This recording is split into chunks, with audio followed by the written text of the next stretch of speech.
Huzzah and hail, my friends! It is I, Storm the Bard. I'm here to tell you and sing to you. No, not gonna sing. I do that enough in the other videos.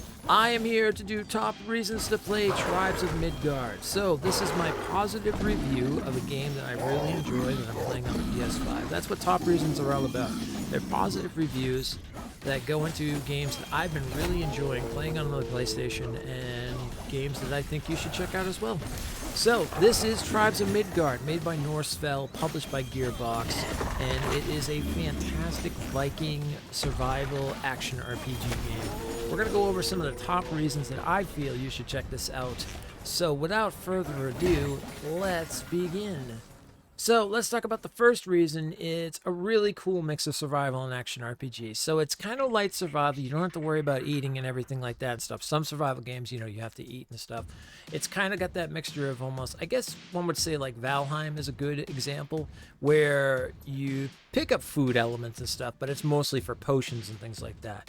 The survival is more about cutting down trees, getting iron, things like that, so you can build defenses. Your main hub, your main area is your town, which you have NPCs that you can level up, and you have things like walls to craft, and you have archer towers and things like that, because in the hub of the town, you have what is known as the Yggdrasil tree. And the Yggdrasil tree basically will die if it gets attacked, because it gets attacked every night and stuff, or if a Yoten, one of the giants, get inside of your town and destroy it. So that's what your main thing that you have to deal with, is you have to defend the tree every night. So that's the other thing. Going right into it, second thing I love about this game is fighting the Yoten. So you can see right here, this is a Yoten. There's 4 of them, 4 different kinds with 4 different abilities and things like that. They're really cool. They all look great. The artistic style of them is awesome. And they can be definitely a little bit of a challenge depending on how you're fighting. If you're going solo, you're going with friends. It scales really nicely if you play solo and with friends and such. So you either always have a good challenge when you're playing by yourself or when you're playing with your friends, because it'll just up the different types of life and things of that nature. So it's always a good thing. And that's actually what we're going to get into next. Talking about that is playing solo or playing with your friends. So you can play up to 10 people and such in your tribe. And that's the whole idea, right? Tribes of Midgard. So you can have 10 people. There's multiple things to do, from some little dungeons to go run around and stuff like that. But the main thing, of course, is keeping that tree alive. So every night you have to have some people defending and whatnot. It's also nice that, especially if you're playing solo, you don't really have to worry about it too much, because you can level up your NPCs, you can get the archer towers up and stuff, and it will help big time.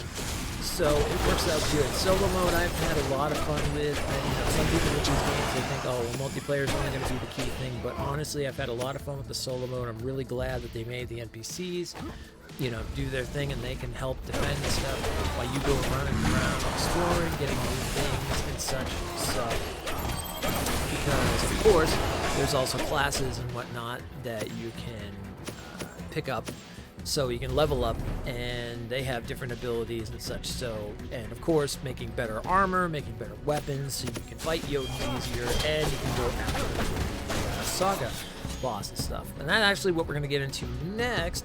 Is we're going to talk about the weapons and spells. The weapons and spells are really cool. You have your sword, your hammer, your axe, your shields.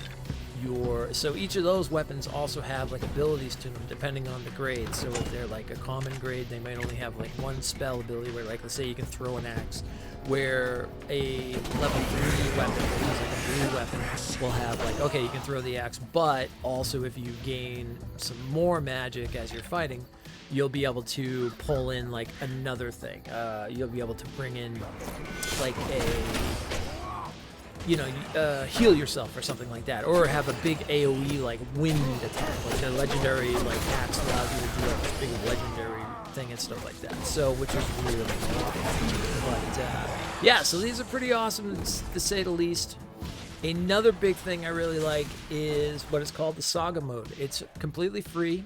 It changes up, which is really cool. It's going to keep the lifespan of this game running for a while, I feel, to say the least. It's kind of like a seasonal thing, so you get levels that you can level up and get items out of it. You open up and unlock different types of...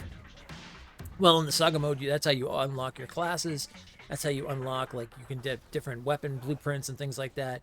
Nothing is pay to win or anything like that. They do have a shop with some currency and stuff, but it's mostly, if anything, it's actually all just cosmetic style. So if anything, like, I got, like, the outfit I'm wearing right now is some of the stuff I bought with the silver I got, but you get that through the pass too on top of that, which is nice. And again, all of it's free, so you know, you just buy the game for 20 bucks and then everything else is free. And then in November they're going to change all the stuff up, which is going to be really cool. So that is pretty awesome to see. So anyway, this is Tribes of Midgard. I highly suggest it. It's a really fun game. If you like a cool survival game with an action RPG, if you really like, you've been seeing like those videos for Valheim and you're like dying for it to come to the like console and stuff like that, this is a good game that you could definitely dip into, have a lot of fun. If you don't mind the whole like defending the tree every night and stuff like that. Like I said, there's also the different modes. There's a survival mode, there's Saga Mode, you have classes, it's got RPG stuff where you make weapons and items and things, and then at the whole time you're leveling up your home base and then defending a tree. So you got that defend style too, if you like that. And yeah, it's a lot of fun. I highly suggest it. I've loved this game. I love this game since the first concept to how well it's become now that it's fully released. And again, 20 bucks, you can't go wrong for a game like this. I love indie games, I'm telling you. So good. But with that being said, I hope you enjoy it. Let me know in the comment section if you've had a chance to check it out, play it, or if you're thinking about it.